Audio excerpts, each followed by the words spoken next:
Welcome to Craft School. Today's project, we're going to explore more on this double-sided crepe paper, and we're going to make this gorgeous anemone flower, which is probably one of the most simple flowers to make. So this is perfect for the beginner crafter and someone who hasn't had a lot of experience with crepe paper. I would say start here because this will teach you how to work the paper in a very simple way, and by the time you're done, you're going to have a gorgeous flower.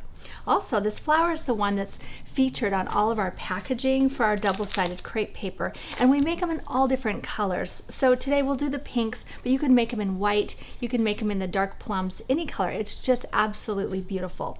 For those of you who are new to this double-sided crepe paper, let me tell you a little bit about it. What it is an extra fine crepe paper, which we also sell, but it's glued together in 2 layers. And you can see, especially on this one, where it has 2 different colors. And also with that extra glue, it gives it body and it's a bit thicker. So there's not quite as much stretch, but it has a lot of hold. So for some flowers, this crepe paper is absolutely perfect. For the demo today, I'm going to use this pack, which is a combination of strawberry and tulip pink and flamingo and peony pink. But again, you can use any color you want. And then I'm going to use one of the green sets. So in this green pack, we have 2 different colorways, and I'm going to use the darker one. And in addition, to make these beautiful centers, I'm going to use this extra fine black crepe paper. You will need floral tape, and you can find a link for the tape and the crepe right underneath this post. I'm using these 3/4 inch foam balls, a 20 gauge wire, and for tools, a hot glue gun and some sharp scissors. I also have some wire cutters and needle nose pliers and some extra glue sticks. You'll also want this pattern, and you can download this for free right underneath this post. The first thing we're going to do is cut out all the petals. The pattern has 4 pieces, and one of the things that you'll want to note is I have these lines on some of the pieces that show grain line, and the grain line is how the paper stretches, and you can see these little folds, and that is considered the grain, and that's the way the paper stretches.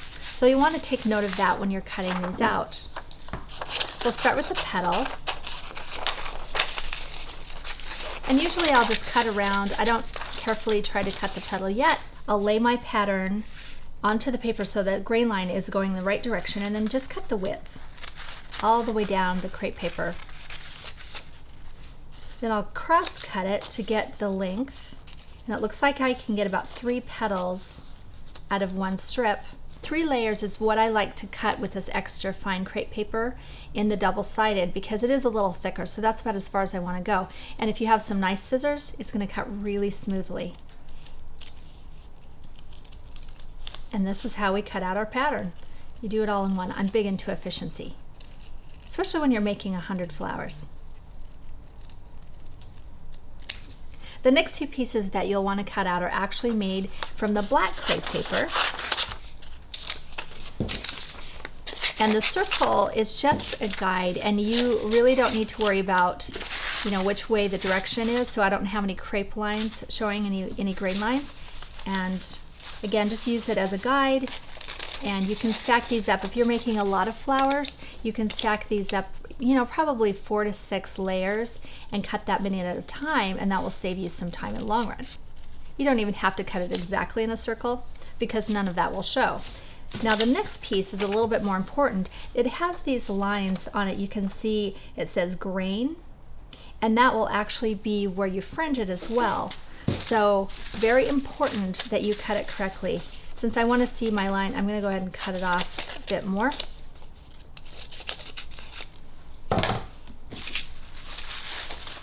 And place that on the edge.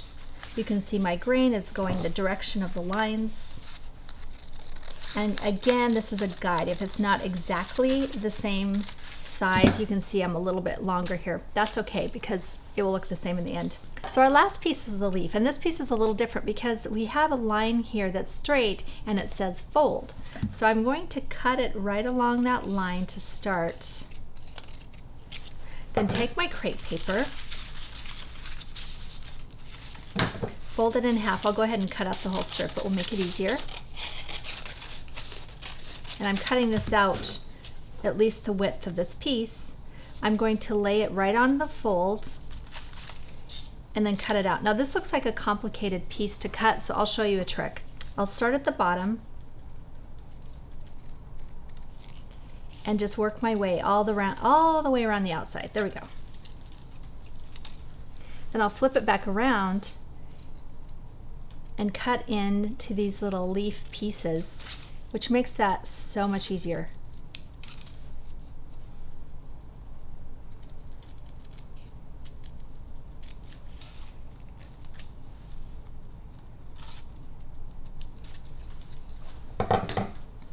And there you have a leaf. And we'll need 3 of these for the flower, but I'll show you something else that you can do with this leaf. Sometimes we might have a little bit of a happy accident go on and you might forget to fold the leaf. So your pieces will end up looking like this, and that's a half leaf. But there's a way to make this look really nice. So I have 2 half pieces here. I'll place a little tiny bit of glue right down the edge, and then place the other leaf right on top of it.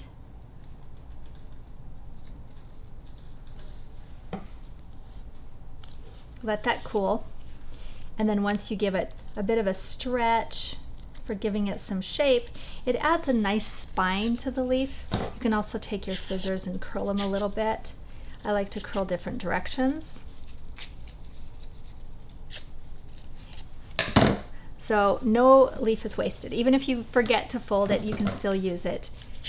So these leaves, I'm going to go ahead and curl them using my scissors. So what I'm doing here is using the edge of my scissors, and I need to try and follow the grain as I curl. So rather than pulling this way, we want to kind of follow the grain that way.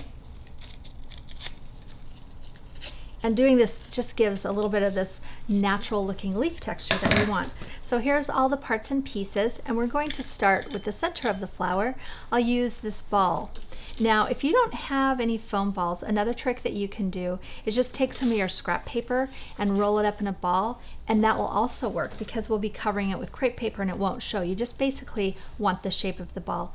Another thing I like to do is make for sure that I have a lot of surface to glue the wire onto. So I'll go ahead and bend that wire, bend it back to itself so it's nice and flat. Then I'll take my needle nose pliers here and kind of start the hole. Put some glue onto this bend of my wire, and then the heat of the glue actually helps the wire press into the ball. And this is pretty secure, so you shouldn't have your flower popping off of your stem.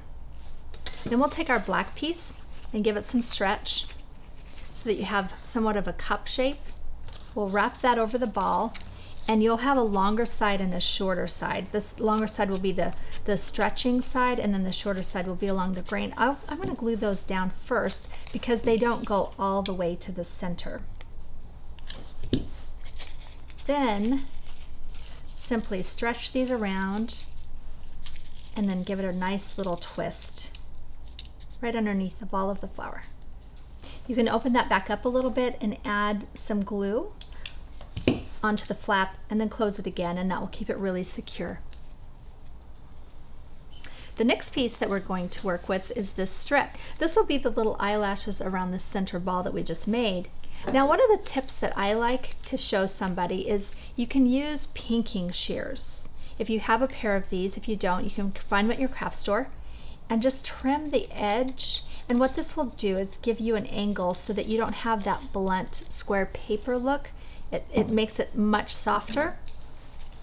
And then the edge with the pinking shear cut, I'm just going to gently cut thin little eyelashes and try to make them as small as possible.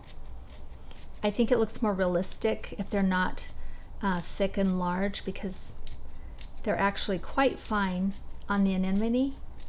See if I can say that again. They're actually quite fine on the anemone. There we go. You have to say it fast. Kind of trips over your tongue. And you can see how this looks once it's cut. Add a little bit of glue to the very end, and we'll place the ball on top, and I'm going to put the glue right underneath the head of the ball.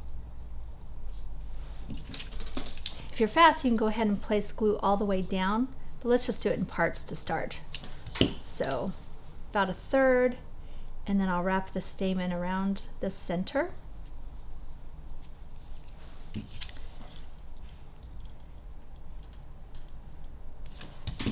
And one thing about working with a hot glue gun is that you'll always have hot glue strings.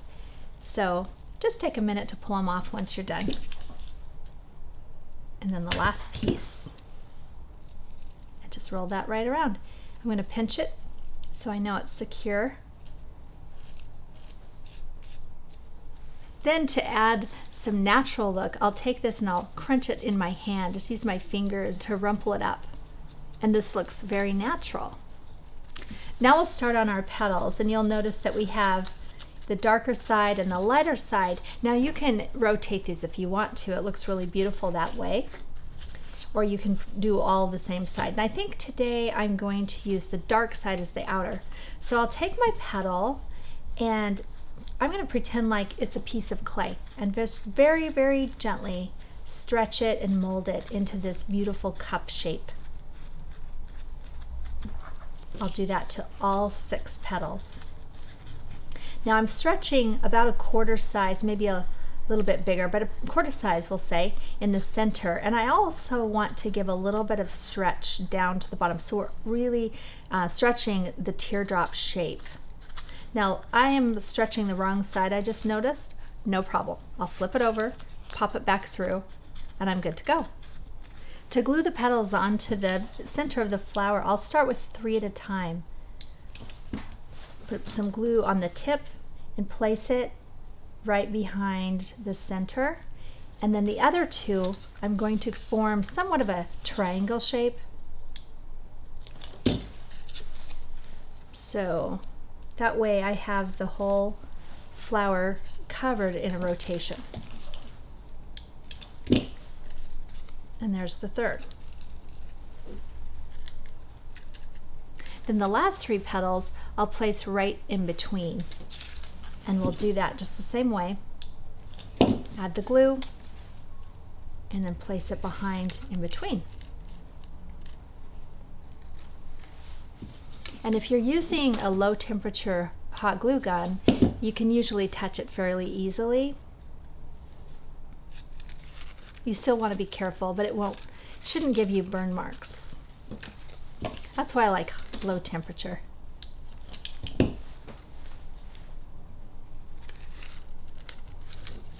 And there's your flower. So now let's add the leaves. The anemone, the leaves tuck right behind the head of the flower, which is easy to do and it makes it very pretty. I like having greenery close to flowers because then you can use it as a gift topper or just a single flower. So I'm placing the glue right along the edge of the stem and then onto my wire it will go, and that way when I put my tape on it has something to hold on to. And we'll add all 3 of these leaves just like that. Again, in somewhat of a triangle shape. And this also gives a really clean finish to the back of the flower. And you can see how that looks from the front. And then the floral tape itself, it's not really tape, it's actually a wax covered crepe paper. So you activate it with the heat of your fingers and giving it a little bit of a stretch. And we'll start right here at the top of the flower. Give it some stretch. I'm heating it with my fingers. We'll wrap a few times around and then slowly and gently moving down the wire. And I feel like floral tape gives such a nice finish. I really prefer it over just the bare wire. And to finish that off, I'll just wrap it against itself and then back up again. And if you need to cut your stems shorter, you can just do that. You don't need to worry about recovering the wire because it should stay in place. You can also just give it a little pinch if you want to, and there you have it. And now you can see how simple it is to create something so beautiful. And you can use these on top of gifts. You can arrange them into a bouquet or add them into a bouquet of other flowers. You can even add them into a bouquet of real flowers just for that extra pop of color. So make sure that you share your flowers with us by tagging us in all of our social media, and also subscribe to our YouTube channel so you can see all of our new projects coming up weekly.